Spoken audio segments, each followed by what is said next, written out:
you have a licensing empire, but I know that you are also turning your attention to trying to help small businesses that need help right now.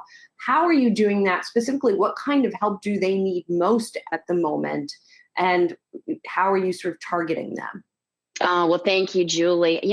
One of the strengths of our company, Kathy Ireland Worldwide, is our ability to thoughtfully and quickly pivot and pivot again.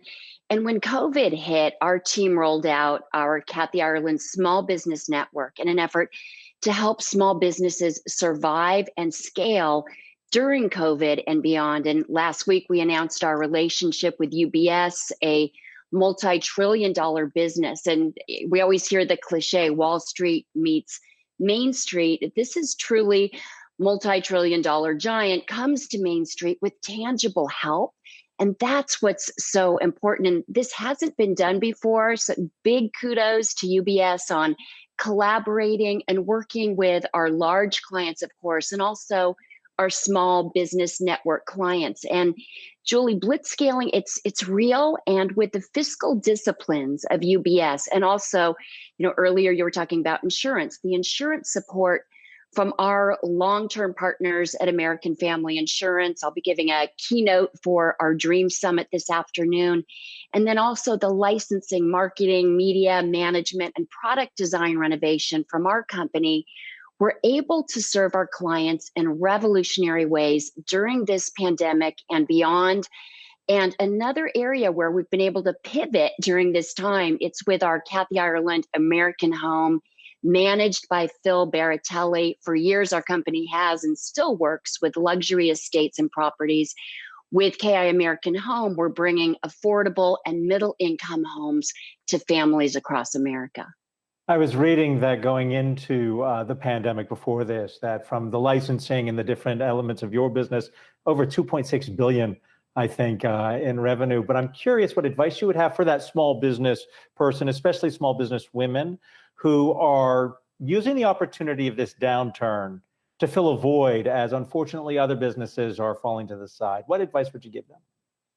Absolutely. It is listening to and being so focused on the solutions. I'm seeing so many businesses close, which is just breaking our hearts. And being able to differentiate yourself, stand apart, being able to ask for help. You mentioned women-owned business. Frequently, something guys are really good at, it's delegating and being able to work with people who will help us. And that's what I love about our relationships with UBS, with American Family Insurance, great experts coming together to offer help. And what our company is helping to do is to help scale in these times in affordable ways to differentiate your business, help you stand apart, help you not only survive, but really grow.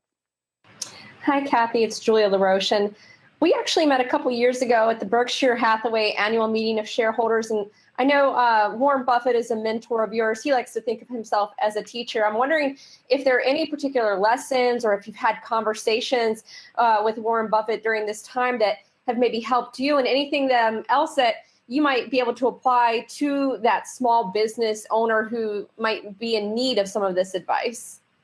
Thank you, Julie. Warren Buffett is a mentor and a friend. Met him through Irv Blumkin, the CEO and leader of Nebraska Furniture Mart. And something that Mr. Buffett does at the beginning of his annual shareholders meetings, he shows his film. And at the beginning of that film, he talks about the incident with Salomon Brothers. And he says, if you make a mistake, I'm paraphrasing, but if you make a mistake, if you lose us some money, we'll earn it back. But if you mess with one shred of our reputation, our integrity, I will be ruthless. And I love that protection. That is so important. And so in answer to your question, Julie, the how is of critical importance. And when we're thinking about scaling and growing in difficult times, I encourage people, don't be desperate, be thoughtful. Yes, we have to pivot quickly. We must be thoughtful. The how is of critical importance. How are things being done? When we began our company back in '93 with a single pair of socks, we began by conducting surprise factory inspections. We learn a lot when we show up unexpectedly.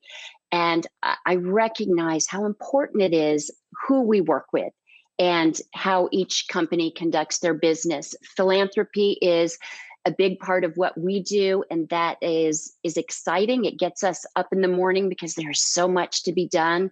So the vision of our company, it's teach, inspire, empower, make our world better. Everyone who works with us commits to one of our initiatives that include everything from fighting human trafficking, supporting military veterans and their families, combating disease and hunger, supporting education and the environment. Kathy, that's a really interesting way to get your partners and people you work with involved. Thank you so much for joining us. We really appreciate it. Kathy Ireland is Kathy Ireland Worldwide Chair, CEO, and Chief Designer. Thanks for your time. Appreciate it. Hey investors, Zach Guzman here. Are you interested in learning more about the markets and getting the latest financial news? Well, then click right here to subscribe to our Yahoo Finance YouTube channel. Get the latest up-to-the-minute market analysis, big interviews in the world of finance, and information on how to manage your money every day wherever you are.